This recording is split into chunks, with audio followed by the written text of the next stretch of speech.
আসসালামু আলাইকুম রহমতুল্লাহি ওয়া বারাকাতুহু। আজ 5 জুলাই 2024 ইংরেজি। এখন বাজে রাত 8:44। প্রতিবার যখন আমি রেকর্ডিংটা করি তখন মেবি আমি কোনো একটা অন্য জায়গায় থাকি আসলে। তখন দেখা যায় যে কি আমি দোকানে থাকি এসির মধ্যে সুন্দর করে রেকর্ডিং করি, কিন্তু আজকের পরিবেশটা একদম সম্পূর্ণ ভিন্ন। আমি এখন বর্তমানে আছি রাস্তায়। আমার একটা জব ছিল যেটা আমি গত 3 মাস 3.5 মাস ধরে করেছিলাম। সেই জবটার গতকাল ছিল আমার লাস্ট দিন। তো ওনারা আসলে আমাকে জানিয়ে দিয়েছে যে আপনাকে আমরা রাখতে পারছি না।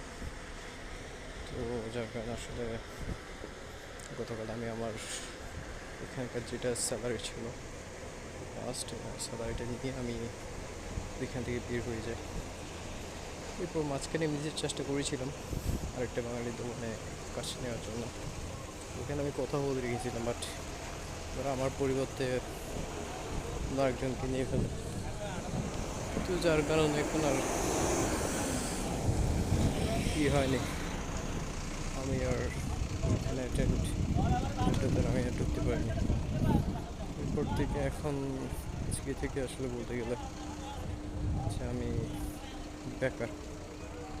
তো এখন আসলে বুঝতে পারছি না আমার এটা কি হবে, কারণ আমার এখানে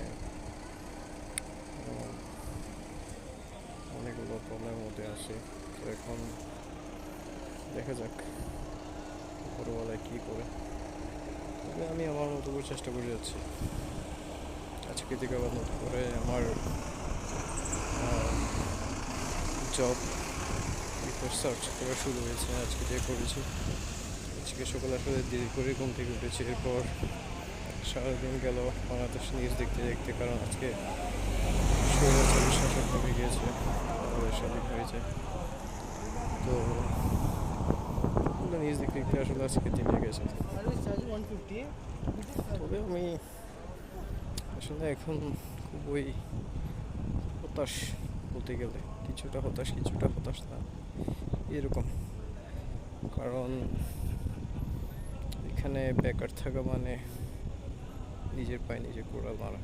তো এখন আসলে আমি জানি না আমার এটা কীভাবে সামনে আসলে আমার কপাল আসলে কী দেখা আছে। তবে আমি চাচ্ছি যে কি অতি দ্রুতই করার জন্য, কোনো একটা জব একটা ম্যানেজ করে ফেলার জন্য। আজকেও কিছু কিছু জায়গায় ঘুরেছি, ওইদিকে মার্কেটের ওইদিকে। তো আসলে একটা কাঙ্ক্ষিত আসলেই পাইনি। আমি এখন আসলে যেটা পাবো সেটাই করবো, কারণ একটা চাকরি আমার আসলে খুবই দরকার এখনের জন্য।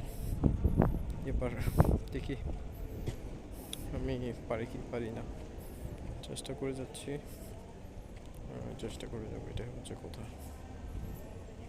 আর আজকে বাংলাদেশ স্বাধীন হয়েছে, সেই জন্য সবাইকে জানাচ্ছি আন্তরিক শুভেচ্ছা।